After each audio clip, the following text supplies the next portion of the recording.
Hi, it's Steve. Today we'd like to show you how to change the evaporator fan motor on your refrigerator, and it's a really easy job. All we're going to need is a 1/4-inch nut driver and maybe a pair of needle nose pliers. Let me show you how we do it. Now the first step in this repair will be to disconnect the power, so pull the fridge far enough forward that you can unplug it. Then we're going to open up the freezer, remove any shelves and items that are in the freezer.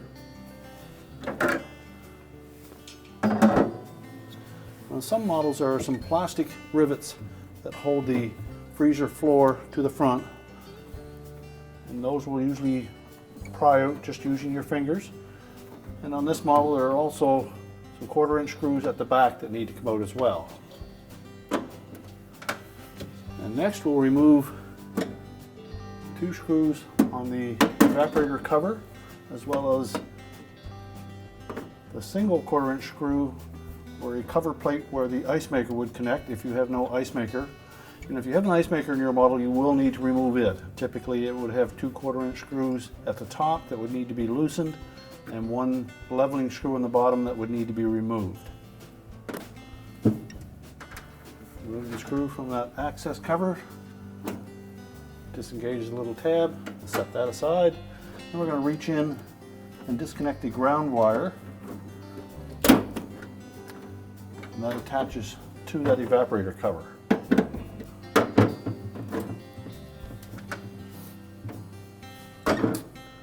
So next we can lift the freezer floor out and just set it aside. And then we're going to tilt that evaporator cover forward, lift it out of the freezer floor and pull it completely out.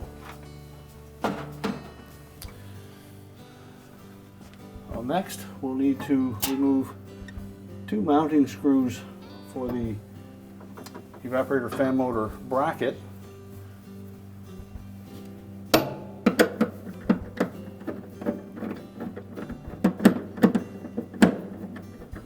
We want to make sure that we don't drop these screws in behind the evaporator, and use some caution when working near that evaporator because the fins are very sharp. Now we can remove the wires from the motor terminals, and if they're on there very tight, you can use a pair of needle nose pliers to grasp the connector and pull them off. We'll then take that motor assembly and we're going to set it on a suitable work surface where we can change it out.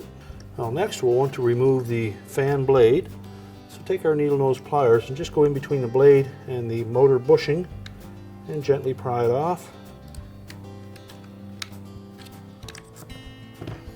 Just set it aside. Now next we're going to remove these 2 1/4-inch hex head screws, and we'll lift that front motor bracket away from the motor, slide the motor away from the rear bracket. We want to make sure that the little rubber bushing stays on the bracket. If the bushing stayed on the old motor, we'll need to remove them and insert them into the brackets. We can then discard the old motor. Take the new motor, we're going to line that up so that the terminals are facing up. We'll fit it into that rear bushing. And those act as a vibration isolator to keep vibrations from emanating through the refrigerator. We'll slide the front bracket on, line up the 2 hex head screws, make sure they're nice and tight.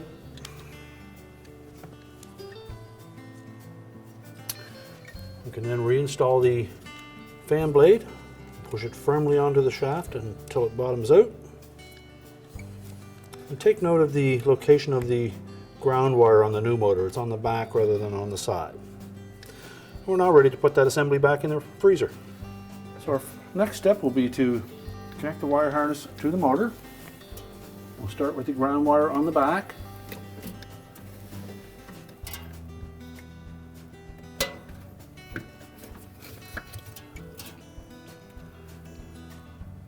And then the 2 larger wires on the top motor terminals.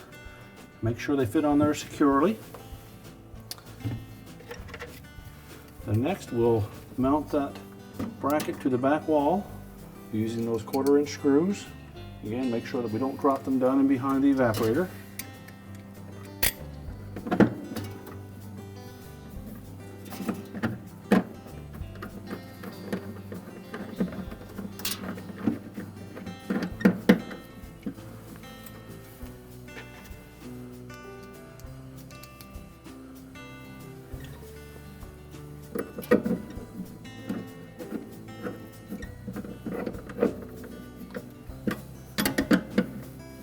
tighten them securely. Next, we'll put our evaporator cover in place. Now, when installing the evaporator cover, we need to make sure that we carefully position it behind these two styrofoam blocks and that it fits over the air inlet.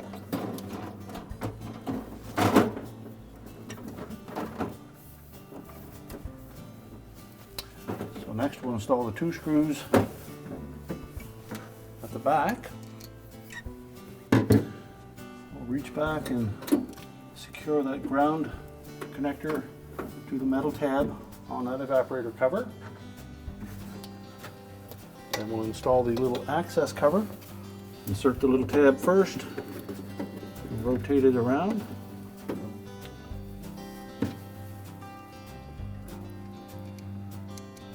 Then install the 1/4-inch screw.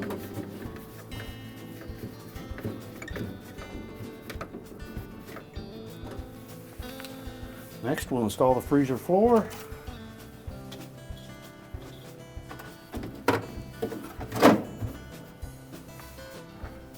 Install the two retaining screws at the back. And if your model has the plastic rivets at the front, we can now insert those. We'll replace the racks and any food that may have been in the freezer. We're ready to close up the freezer door, reconnect the power, and our repair is complete.